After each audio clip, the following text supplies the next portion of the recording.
boa noite, meus amigos. Estamos aqui direto dos estúdios do ILMT para mais uma live aí com vocês, para poder falar, quase deu um erro aqui, para poder falar um pouco dos assuntos que movimentaram a semana, alguns acontecimentos que têm nos deixado chateados e também poder mostrar nosso ponto de vista sobre determinadas situações. Hoje... Peraí, espera.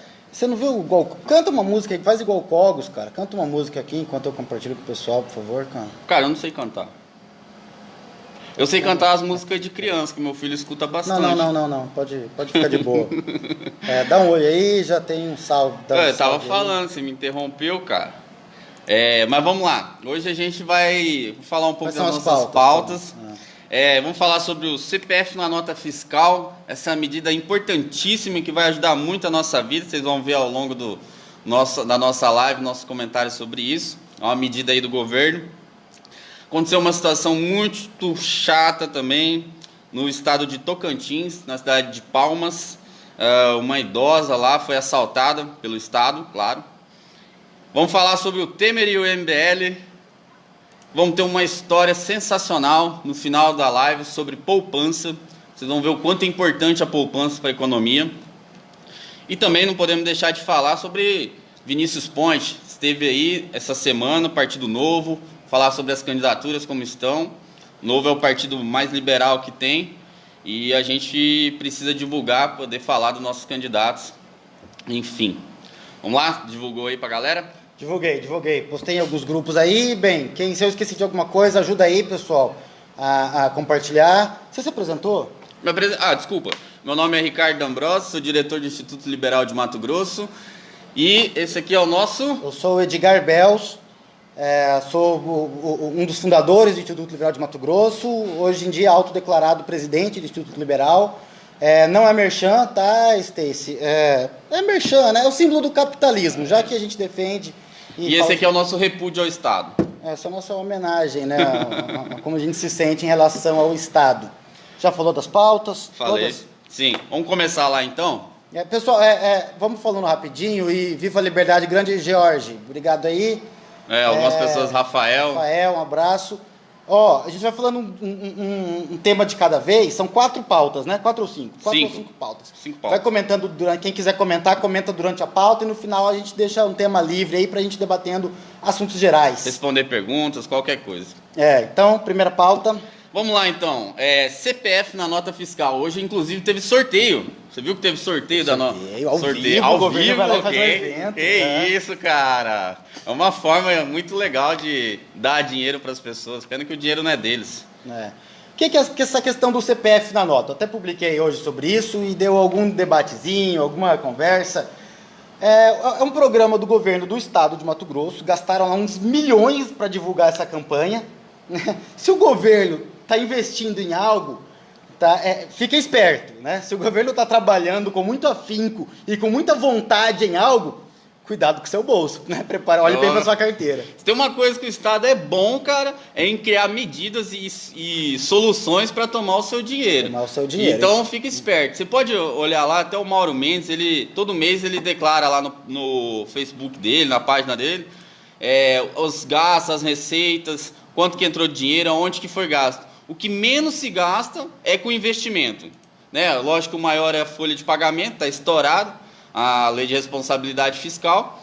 E o que menos se gasta, às vezes, é investimento de 5 milhões, isso dentro de uma arrecadação de 1 bilhão, passa de 1 bilhão, 1 bilhão e 6, às vezes, por mês. Dentro desse universo de arrecadação está se gastando 5, no máximo, eu acho que eu vi 8 milhões no máximo de investimentos. E onde que as pessoas eles estão investindo? Em soluções para arrecadar dinheiro, né? Para saber onde e como que você está gastando o seu dinheiro. Esse dia eu vi uma notícia até, um parênteses, né? Que o governador falou que faltam, acho que 500 milhões em arrecadação para o governo se equilibrar, para as contas do governo se equilibrar. E para passar uma caneta desescravizadora nisso, na verdade falta eles cortarem 500 milhões de gastos para o governo se equilibrar. Esse é o ponto de vista, né? Ainda mais o Mauro Mendes, que se elegeu com um discurso mais ou menos, né, voltado um pouco para o lado mais liberal, uma pegada mais Paulo Guedes e Bolsonaro, só que ele passa longe, né? Até o seu amigo, que é o secretário de Fazenda, né? Que é bem liberal, né? Liberal pra caramba ele. Sou muito fã do liberalismo na ideia dele. Então, esse é um grande problema também. Eu costumo falar sobre essa questão. Ele é um advogado, um tributarista. Acho que ele vai muito bem dentro da área dele, mas não tem as ideias liberais dentro do coração dele, nas vontades políticas dele. Você veja qual que foi a solução que eles fizeram. Fizeram uma dívida para pagar outra dívida. Né? Eu não consigo entender qual que é a lógica disso. Você está jogando a dívida mais para frente, você está diminuindo hoje a parcela da dívida, mas está aumentando, vai pagar muito mais juros. Não tem uma lógica. O Estado, eu acho que ele não conseguiu entender ainda. Ele foi secretário de Fazenda do Pedro Táxi, né? O Pedro Táxi perdeu as eleições, ou seja, nós votamos, quem votou no Mauro Mendes, que foi o meu caso, por exemplo, nós votamos para que mudasse as coisas. E ele manteve o mesmo secretário de Fazenda. E não tem explicação isso. Você criar uma dívida para pagar outra, não é assim que você resolve as coisas. Mas você está comentando uma outra notícia que nem estava na pauta, né, cara? Não, mas você começou a falar de receita, despesa e tudo mais. Realmente não estava na pauta, mas foi uma coisa que aconteceu. Você não está explicando direito, muita gente nem sabe do que é que você está falando, mas enfim, ele pagou uma dívida do Estado, né? Isso. Ele contraiu um empréstimo para pagar uma dívida em dólar e tal, enfim. Mas são situações que ele vai criando lá que não serve para nada. São as soluções bizarras que o Estado dá para arrumar as receitas do Estado. Enfim, sobre o CPF na nota, a gente tem então essa campanha do governo, do Estado, que é estimulando as pessoas a colocarem o CPF na nota fiscal, porque depois o governo vai sortear prêmios e elas podem ser premiadas, com prêmios de 500 até 10 mil reais. Gente, colocar o teu CPF na nota, claro que isso é para estimular que não haja sonegação, que não haja, que as pessoas emitam nota, porque nota emitida significa imposto arrecadado. Né? Então, quando você não emite nota, muitas vezes o desconto, né, o imposto já é retido, tem mais alguns casos, principalmente serviços, dá para a pessoa evitar, né? Dá para fazer mais na informalidade e tal. Então, o governo quer estimular que se emita nota, que o empresário pague o imposto.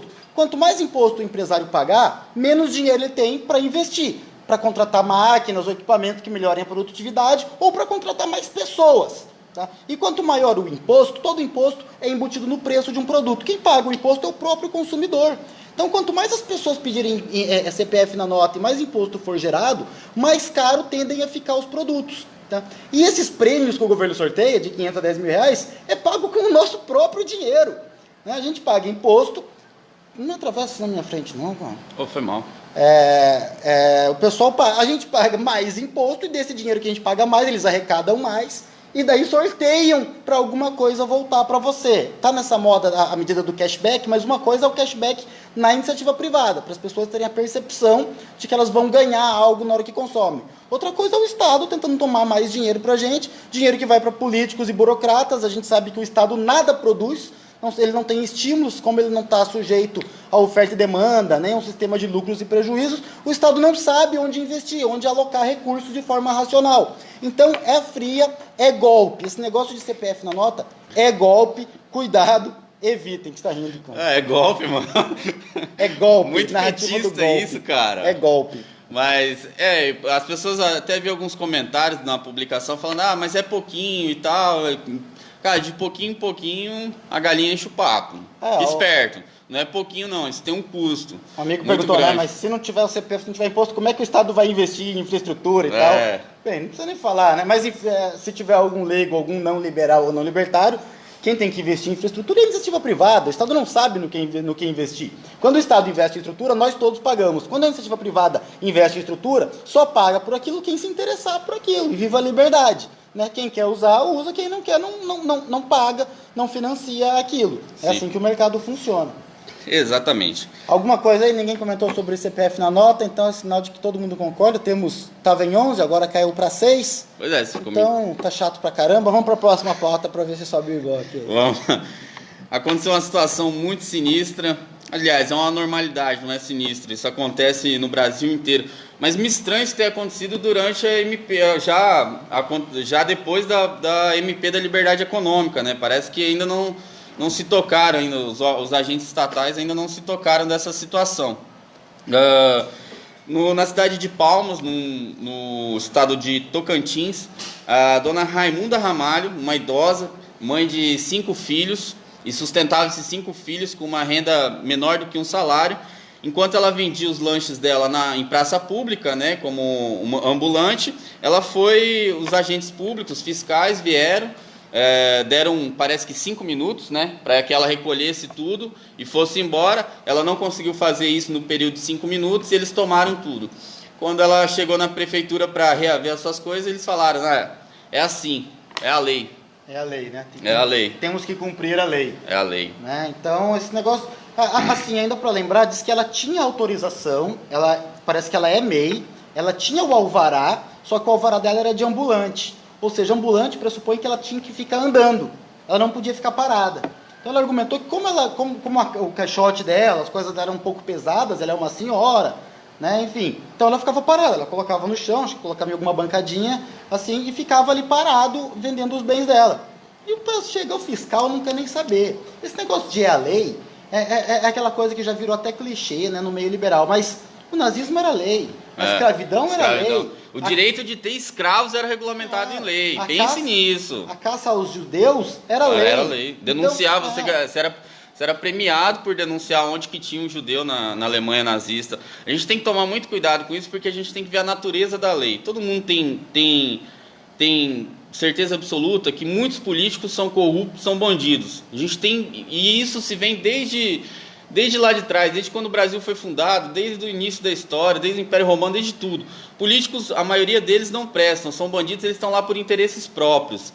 Então, se esses bandidos, que muitos, inclusive, hoje, depois que estão se perpetuando há mais de 30 anos aí, desde a redemocratização ainda no poder, e hoje, os últimos anos foram pegos pela Lava Jato, com certeza eles praticaram muitos crimes lá atrás. E essas leis foram feitas por eles. São pessoas assim que fizeram essas leis. Você que repudia político, você vai defender essa lei que foi criada por ele? Absurdo isso. A gente tem que tomar muito cuidado com essa questão de a lei. A gente não tem que respeitar a lei. A gente tem que respeitar indivíduos, regras privadas, regras individuais. A lei que a gente respeita é a lei natural, né? Claro que também tem... A propriedade privada, né? E tal. Pega leve também. A gente também tem que trabalhar... Porque o que acontece? A lei é fruto... Tem que ter um gradualismo. Não, a lei que existe, ela é fruto de um entendimento que a sociedade em geral tem. Infelizmente, tá? Claro, a lei de verdade, a lei que vale é a lei natural. Aí existe essas leis, a Constituição, todos os códigos, enfim, que elas são consequência do entendimento que as pessoas têm. Existe uma coisa chamada janela de Overton, que fala muito sobre isso, que as leis vão mudando de acordo com a percepção que as pessoas têm, né, da sociedade, da organização da sociedade. Tá? Então, hoje em dia, com o advento da internet, com a revolução da informação, se está disseminando as ideias de liberdade, né, que o que vale é a lei natural. Então, nós, liberais, libertários, né, os ANCAPs e tudo, estamos puxando para um outro lado. Tanto que hoje em dia você já tem MP da liberdade econômica, a reforma trabalhista é muito mais favorável ao empreendedorismo. Então as leis estão mudando. A reforma trabalhista tem diminuído os processos, né? As pessoas os empregados estão com medo de entrar por medo de tomar. Advogado trabalhista que está sem está quebrando, né? Que está se perdendo. E se por um lado eles perdem, quem está ganhando são os empreendedores, quem produz, né? mais empregos e essas coisas. Às vezes eu vou... até é bom ter o Edgar, porque o Edgar ele dá um tom mais gradualista, né? Mais intelectual. Mas é importante explicar isso. É porque a gente vai vendo algumas situações, a lei, e vai se revoltando, né? Porque tem lei absurda, tem lei que diz que você não pode entrar dentro do elevador enquanto ele não chegar. Então são você tem que colocar uma plaquinha de aviso. Tem que colocar uma plaquinha de aviso. Então são coisas absurdas. Então às vezes não cabe a gente respeitar todas essas leis. Mas lógico que dentro das circunstâncias da existência de um Estado, a gente tem que ter um certo cuidado, né? Lógico que também não vamos sair agredindo todo mundo, até porque nós não somos agressores. Nem a lei natural não... Nem a lei natural não permite isso, nem o PNA não permite isso. Mas enfim, seguindo. Esse negócio de desobediência também tem que tomar cuidado, porque o Estado tem o monopólio da força. Então, se você não respeitar a lei, você vai sofrer consequências imediatas. Então, por isso que vale o debate, vale a conversa, vale a gente passar essas ideias para frente, para aos poucos ir mudando a lei. Mesmo assim, é importante lembrar que é uma obrigação moral desrespeitar as leis imorais. É um jargão também. Então, aquele fiscal da prefeitura que usou o argumento de que eu só estou fazendo o meu trabalho para tomar os produtos, né, a propriedade privada, a mercadoria de uma senhora que estava só correndo atrás do sustento dela, isso é bizarro. Ele não poderia usar esse argumento que eu estou fazendo isso pela lei. Vem o bom senso e vem a moral. A pessoa tinha que perceber, por mais que seja função dele, falou, não, isso eu não vou fazer, isso eu não faço. Tá, e aí, se a lei mandar ele escravizar alguém, né, ou matar, ou alguma coisa, ele fala, não, estou só fazendo o meu trabalho.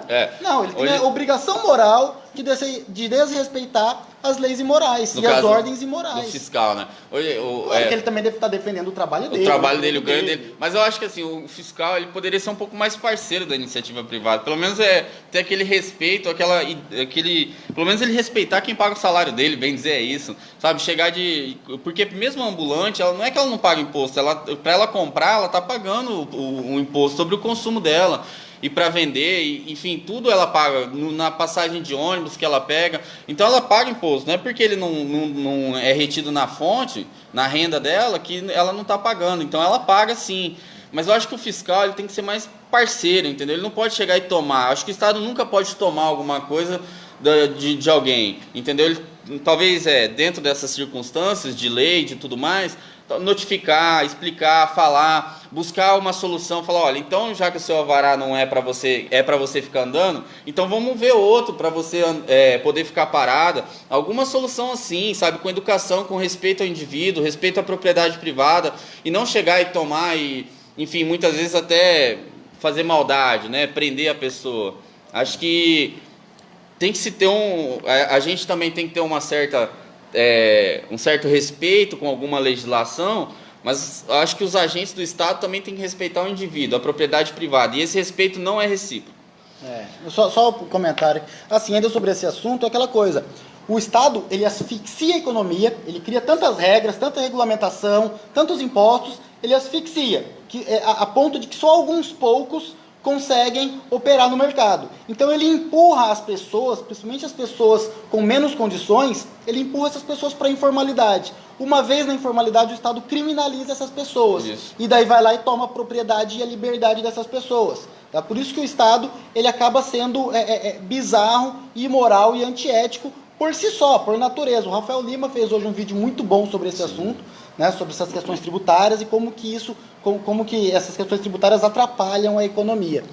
Tá? Tem aqui um comentário, só queria agradecer aqui a Roberta, ela falou, né, sempre questionei isso do CPF na nota, daqui a pouco a Receita Federal vai fiscalizar sobre isso para cobrar imposto de renda. Sim. E só um detalhe, quando você coloca, voltando ao assunto, né, quando você coloca o CPF na nota, você está produzindo provas contra si mesmo. Sim. Tá? Ontem alguém falou assim para mim, quem tem medo que saibam a sua movimentação financeira são os gatunos, são quem tem algo a esconder. E eu respondi que é o contrário.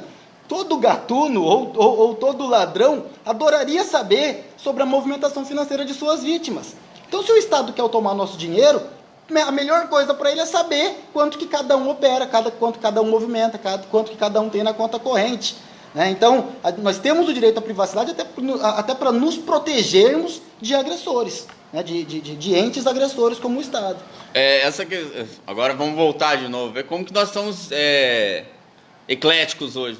Eu quero voltar a falar sobre a dona Raimunda Ramalho. Ficamos mudando de assunto rápido, né? As pessoas não conseguem acompanhar. Só um abraço pro Rômulo aí, vamos tomar uma coca depois, Rômulo, tá convidado aqui.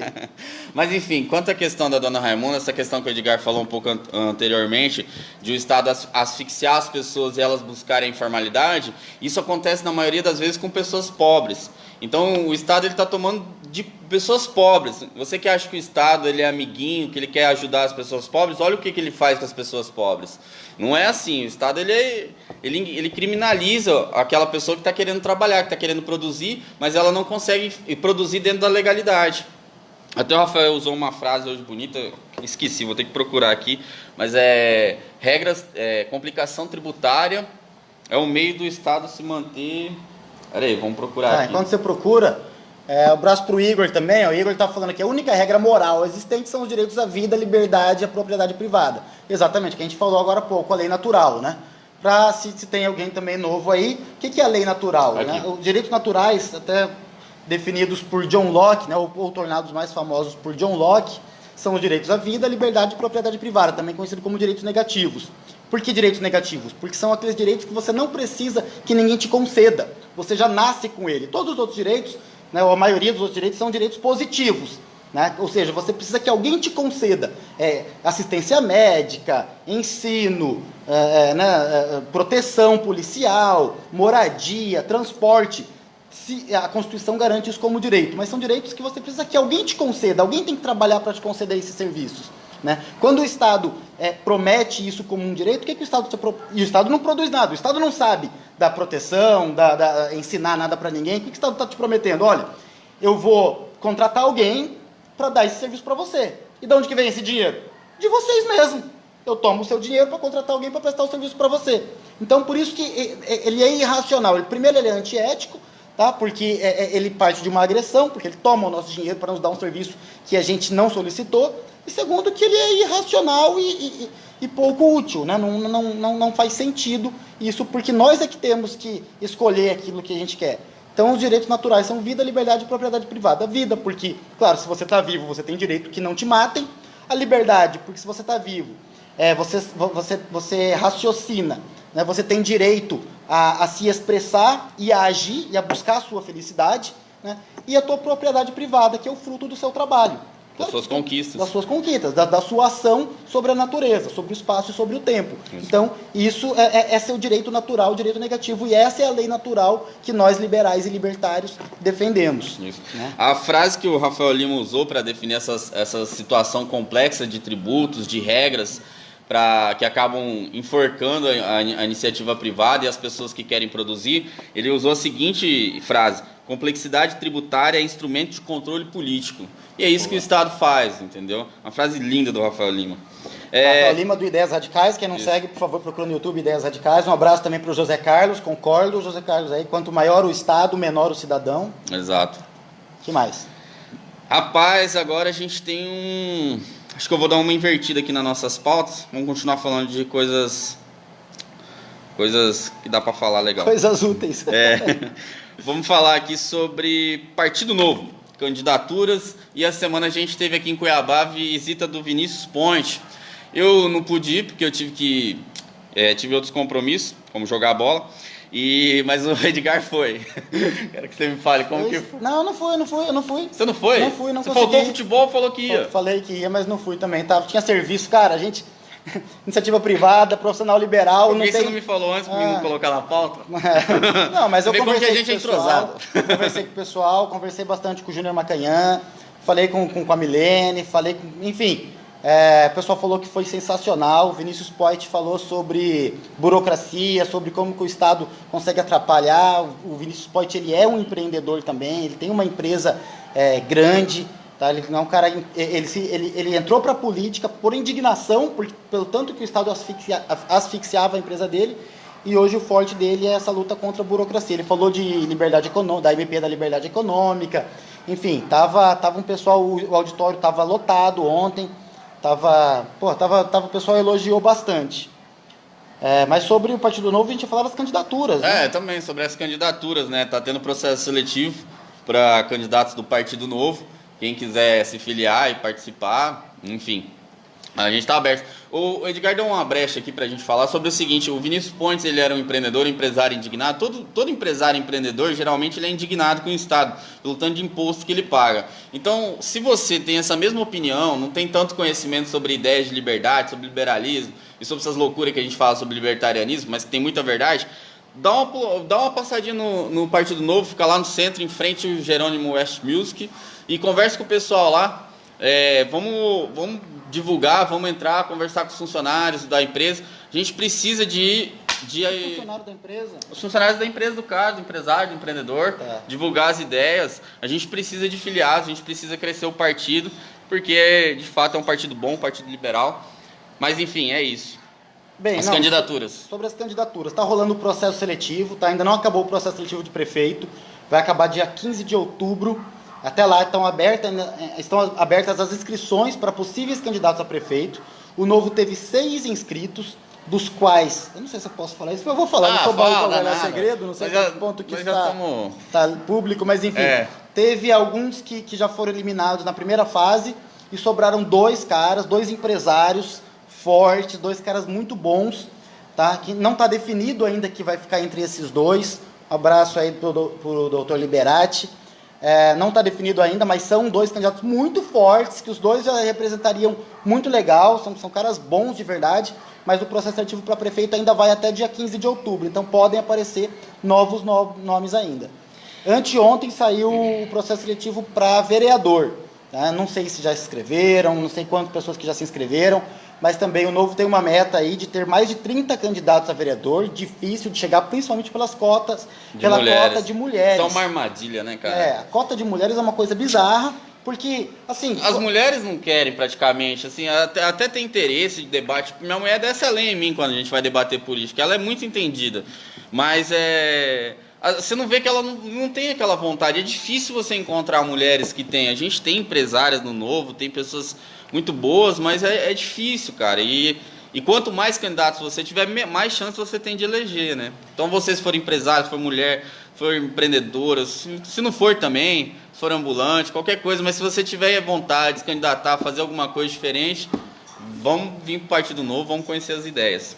Essa questão de cota feminina é tão bizarro, porque assim, ainda quando você tem um concurso, cotas são bizarras de qualquer jeito, mas quando você tem um número determinado de vagas e uma demanda muito maior, você tem lá universidades, lá, sei lá, você tem 40 vagas e 1.000 pessoas inscritas. Sim. Não tem para todo mundo. Aí vem esse pessoal socialista ainda falando, não, a gente tem que, o tecido social tem que equilibrar raça e gênero, dívida essas coisas. histórica. Agora, candidato, qualquer um pode ser candidato. Basta você querer, você vai lá e se candidata. Não faz sentido você ter uma cota por uma coisa que é livre e aberta para todo mundo. Entendeu? Então, mesmo assim, tem a cota para mulheres. Então, para a gente ter, por exemplo, 10 candidatos, 3 tem que ser mulheres. Se o Novo só conseguir uma candidata mulher, só vai poder ter 2 candidatos homens, 3 candidatos no total. Que daí nem atinge o limite lá. O Novo tem um limite sobre isso, tá? Que, se eu não me engano, não sei, são 15 ou 16, talvez 20, sei lá. Tem um número mínimo. Então, se a gente não arranjar aí meia dúzia de mulheres para ser candidatos, não vai ter nenhum candidato do Novo. Então, você que tem interesse, né, que se interessa por política, que quer fazer parte da mudança, feliz ao Novo, vai conhecer, né, vamos entrar nessa, porque senão ano que vem a gente vai ter o mesmo problema das outras eleições, ter que escolher entre os piores, entre candidatos péssimos, né, ou para prefeito, por exemplo. Outra coisa, se a gente não conseguir um número definido de vereadores, também não vai ter candidato a prefeito. Quanto que é o número de vereadores que precisa ter? Tem que confirmar, se não me engano é 20. Se não me engano são 20. Depende então a gente também precisa de 4 mulheres. Depende de se vai ter prefeito 5 ou mulheres. não. 6 mulheres para ter 20. Não, é uma a cada 4. 30%. Não, 3 a cada 10, né? Cada 10 pessoas, 3 tem que ser mulheres. Então, para 20 tem que ser 6. Tá? Que a cota é 30%. Então, pessoal, conhecer mulher que seja da iniciativa privada, que tenha mulheres que tenham ideias liberais, enfim, poxa, né, indiquem, tragam para o partido. Olha lá, minha mãe entrou ao vivo, minha esposa também. Agora eu tô sendo bem vigiado aqui. Qualquer besteira que eu falar, eu tô no sal. Para não ser machista, né? Jamais. Enfim. Mas enfim, eu queria fazer uma pergunta para você, cara. Você vai ser candidato a vereador ou a prefeito, cara? Que prefeito, tá maluco? Não, a gente precisa ter alguém que tenha essas ideias liberais, né, bem fixadas. Eu já tenho um tempo que eu tô te bajulando aí para você ser candidato. O que você acha da ideia? Para prefeito é complicado porque você tem que ter o poder aquisitivo, né? Quero ou não quero, por mais que o Novo seja um partido de redes sociais e enfim, né, a pauta mais ética e tudo, mas sem dinheiro é complicado, né? Então eu não tenho essa força toda. Para vereador é uma coisa a se pensar. Eu não gosto muito da ideia de ser um membro do Estado. Né? Não me agrada a ideia. Mas, por outro lado, como já me falaram, cara, se nós não entrarmos lá, como que a gente vai combater lá dentro? Eles vão ficar eternamente se aproveitando e vivendo as nossas cutas. Então, nós liberais, nós libertários, infelizmente, vamos ter que entrar, né, e enfrentar os caras lá dentro. Tá? Não que eu acredite que seja a única maneira, tá? Eu acho que dá para enfrentar o Estado por fora do Estado também. Que é a contra-economia. Mas são assuntos mais polêmicos, né? Mais difíceis. Criptomoedas, né? Mas informalidade. Tá? Mas também eu acredito a gente tem que estar lá dentro, né? Tem que ter pessoas que tenham essas... Porque assim, tem muitos vendedores de ideias liberais, hoje até comentou isso lá no nosso grupo do Partido Novo, que tem muitos que estão se aproveitando que o momento é liberal, que as ideias liberais, que a população vem comprando cada vez mais isso. E tem muitos políticos que estão se aproveitando disso. Então a gente tem que tomar cuidado, porque esses caras não são liberais de verdade. Então é importante ter alguém que defenda de verdade essas ideias, que acredite nelas e que entenda muito bem. Por isso que eu defendo sua candidatura, cara. Mas, enfim, você que decida lá na frente, né? Você pode ser candidato também, tá? Não, eu não quero. Pessoal do grupo, tem uma galera aqui que eu tô vendo aqui, o Dr. Liberati, Jefferson Soprão, abraço pro Jefferson também, é um cara bom pra ser candidato. Cadê? Mas tem gente aí, tá? O Igor. Minha esposa também, cara. Tem uma galera aí. A minha esposa, se ela for candidata, se ela for eleita, cara, ela tem uma promessa de doar todo o salário dela. Vai doar pra mim. É uma boa ideia. O que mais? Tem mais pauta? Pessoal, bem, o número de pessoal ao vivo sobe e desce e tal, mas... Vamos lá, agora... Conversando aí também, dá ideia pra gente aí. Pauta polêmica, hein? Pauta polêmica.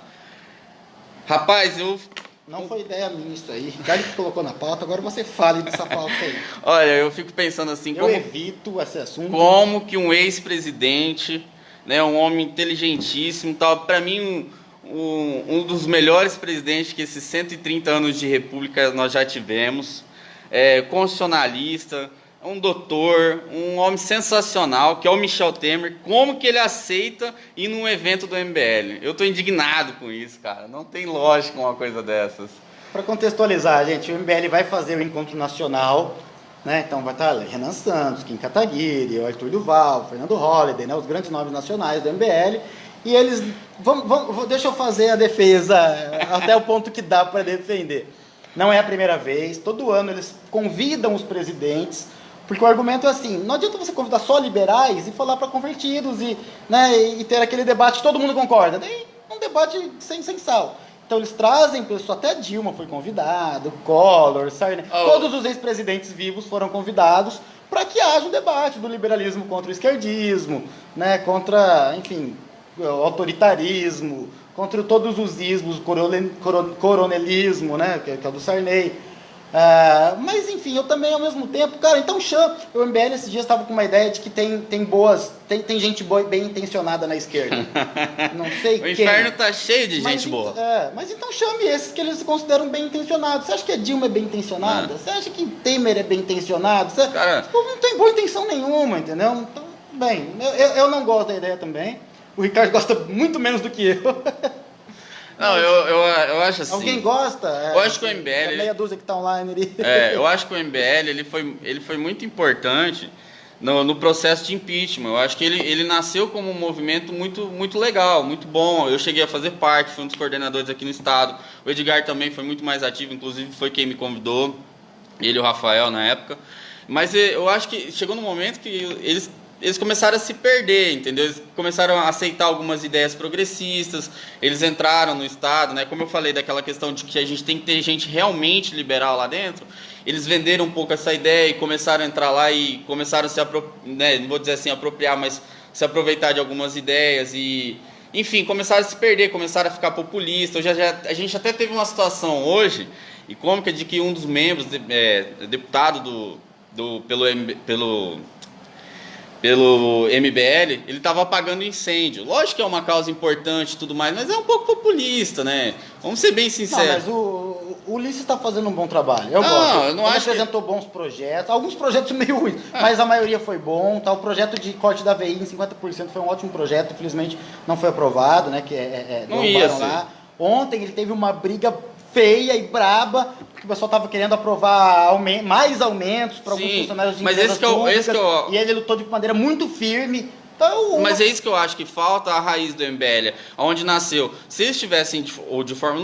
a minha crítica ao Ulisses, vou deixar bem claro, é a questão da Maroc 4x4 e essa utilização de verbas indenizatórias que vem crescente.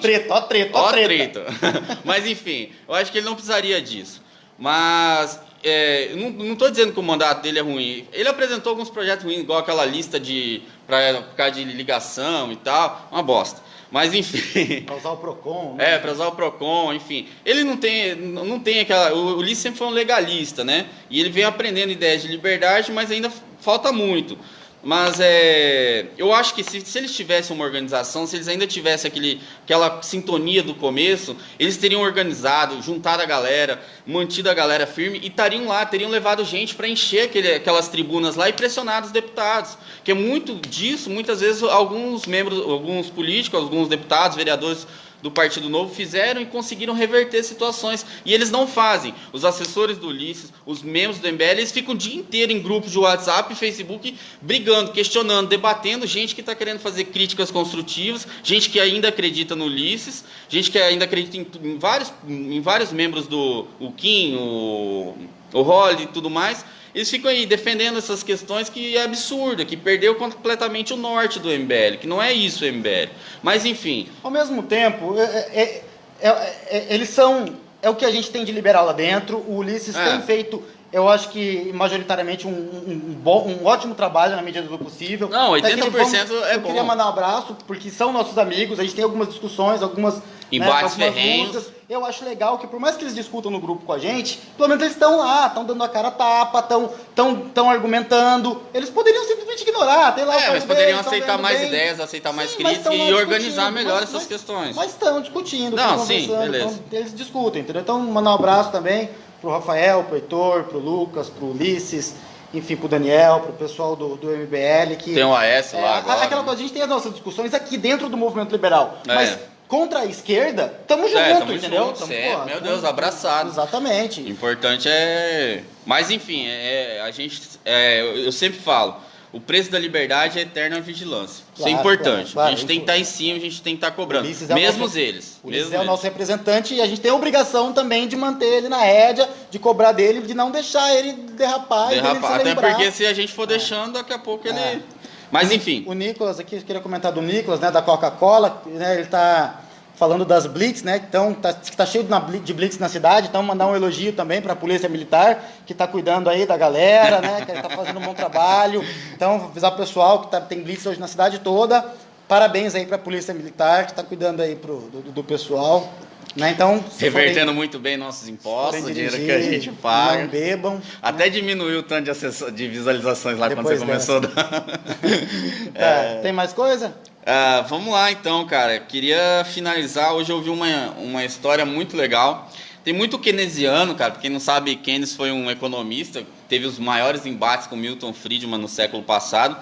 E muitos políticos, muitos estados... eles adotaram as ideias de Keynes. E Keynes ele é um crítico da poupança, né? Ele critica muito a poupança. Ele quer que incentive o consumismo, que você tem que consumir igual louco. Tudo que você ganha você tem que consumir, você não pode fazer poupança.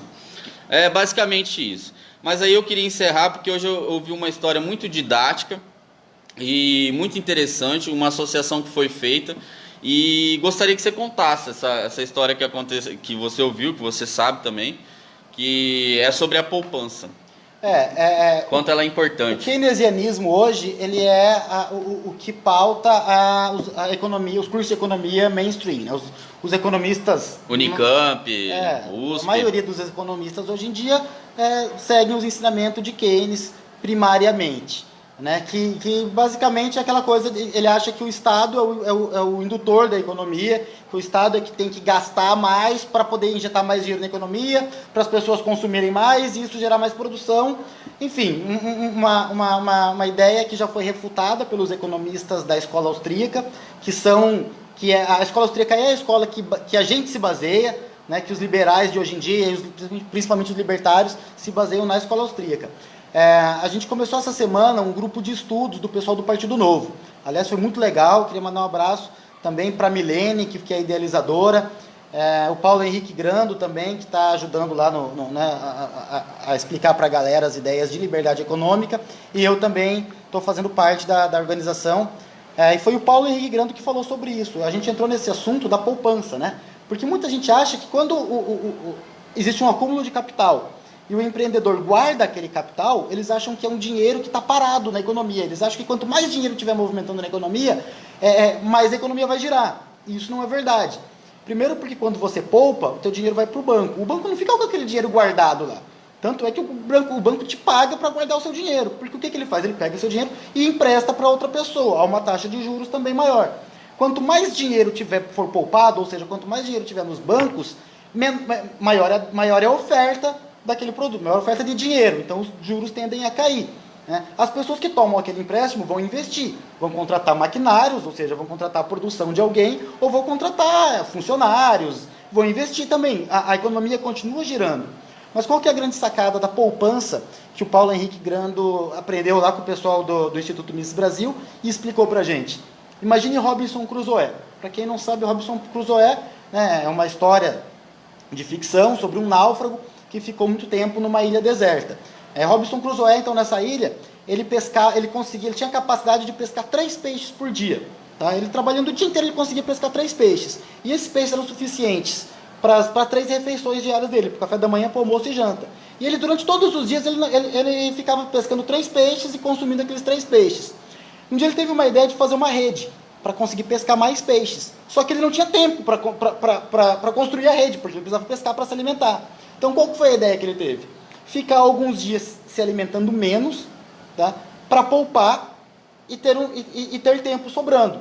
Então, o que ele fez? Dos 3 peixes que ele pescava, no primeiro dia ele consumiu só 2, guardou 1. No segundo dia, pescou mais 3, consumiu 2, guardou o outro. No terceiro dia, ele tinha 2 peixes para comer. Então, ele tinha o dia livre para construir uma rede.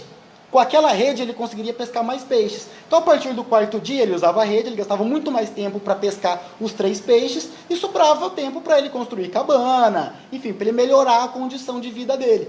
Então, é assim que ele construía riqueza, né? E é assim que a sociedade funciona. Então, é uma história muito simples que mostra o funcionamento em geral e a importância da poupança.